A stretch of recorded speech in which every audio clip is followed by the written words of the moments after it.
I just wonder, could you talk to us a little bit more about these lists of items that are and aren't allowed into Gaza? What's on them that might surprise people? And can there be any reason why, at this point in the conflict, Israel would start adding items like water purifying tablets to these lists? Well, Israel is, it's a terrorist state. It's a state given to genocide. It's a rogue state. It doesn't listen to any international law. This is not something new. This is part of the DNA. It has always been part of the DNA to be genocidal, to cause harm, to cause mayhem, collective punishments, to make people suffer. And why I'm saying this part of the DNA, let me give you a very clear example. You see, this is not something new to me. In 2002, it was me with the South African government, with the Deputy Minister of Foreign Affairs, a man called Aziz Fahad, who were taking aid to Ramallah in 2002.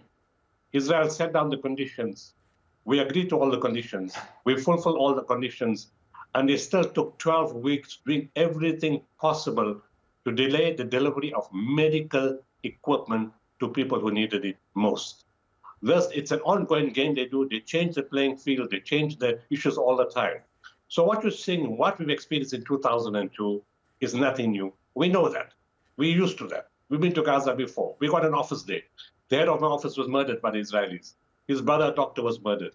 175 family members of my teams have been murdered inside Gaza. So we know the game that they play. The first lot of trucks that we tried to take across to cover a distance of 30 kilometers took 20 days. And they willy-nilly could decide, okay, today they decide they don't think they like medical scissors in the truck. And tomorrow they may not like coriander. And the third day they may not like chocolate. And the fourth day they may decide on something else. It's totally arbitrary. It's something they decide on the spur of the moment. The aim is to frustrate you because there's other 1,500 trucks waiting on the border. These drivers are driving for long periods of time, coming from Cairo to Al Arish, then they wait in the queue, and the queue is a long wait. And it's all about frustrating and hoping that at some point people will give up the notion or the idea of wanting to take aid into Gaza. But fortunately, the resilience of the drivers, the companies, and the people in Gaza is unmatched anywhere in the world. Certainly, yes, we have seen some extraordinary stories of aid workers, and I'm so sorry to hear that some members of your team have died in this conflict, Dr. Sooliman. Of course, we're not hearing from the Israelis about why they might ban these items, but I want to talk about this ship now, which again we're seeing live pictures of as it departs Greek-administered Cyprus. Will what's on that ship, the food, how much of a difference can it make? And what do we know about how it will be delivered and even distributed once it gets to Gaza? So that's the part people forget. It's not about getting aid through the border. It's about distributing aid within the border. That's the biggest challenge. You've made sure that you've bombed all the trucks, the ambulances, and to supply medical supplies. You stop UNRWA, you stop the logistics, the mechanism, and then you tell UNRWA are not organized. But Israel is the one that has made sure the system doesn't work. So it's about getting stuff to the border, but where's the trucks to deliver the goods? Where's enough? Many people have been killed. Where's the fuel to take the stuff to the areas? Big trucks can't move.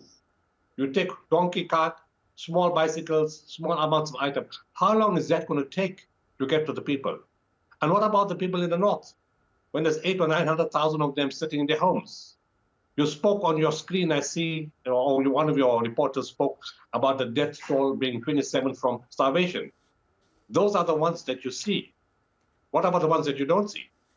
The ones trapped in the buildings. We know, because our officers get called all the time. But we can't access the north. We can't get there. And when the aid arrives, airdrops were being done, but airdrops are falling and killing people. How much people access that aid? And when the aid comes, there's Israeli snipers and tanks shoot those people. So is this some kind of a game that we're playing? Yes, it is a game we play. It's something we know very well. It is a game that we are playing. It's good for public opinion. It's good to create the impression in the world that Israel is compassionate, caring, when actually they are real monsters. And all they know is death, destruction, and killing innocent people. People are coming out for prayer in the month of Ramadan, and they're getting killed. So to answer your question, I don't know how much of that food will get to the people. From past experience, food is made to wait for, and medical supplies are made to wait for hours, or no, sorry, not hours, days, weeks, and months, to the point that you can't eat the food anymore, and the medical items are expired or not safe for use because of the type of conditions, the heat, and that kind of stuff. So this is not a new game. It's a game that we know very well, and all that stuff that's being sent, there's no guarantee that the people will really benefit from them. Dr Imtiaz Sooliman, thank you so much for joining us on the programme today with that insight on the challenges that your organisation has faced in getting aid to people in Gaza. Thank you. Thank you.